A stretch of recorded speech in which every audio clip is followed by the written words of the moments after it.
देखु गोटे घटना को सप्ताह ऊर्ध हो गला ये अर्चना नाग घटना रे सारा ओडिशा पड़ुची उठुची।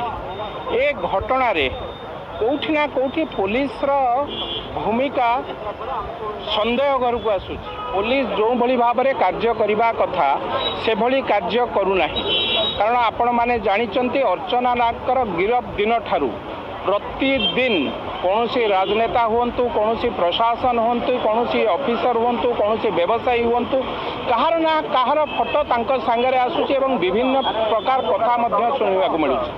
तेणु आमर कहवा कथा गिरफ 7 दिन पर कहीं एपर्यंत तांको रिमाइंडर रे अणा जाई नाही, तांको कहीं पचरा उचार करा जाऊ नाही।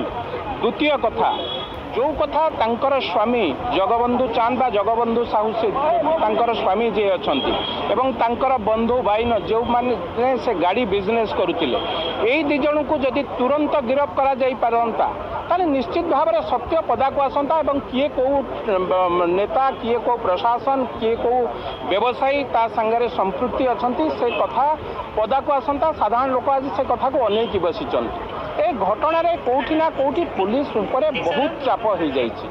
पुलिस पूरा चापरे चेपा हो गला भली लगुच। पुलिस रो भूमिका पूरा संदेह घर में।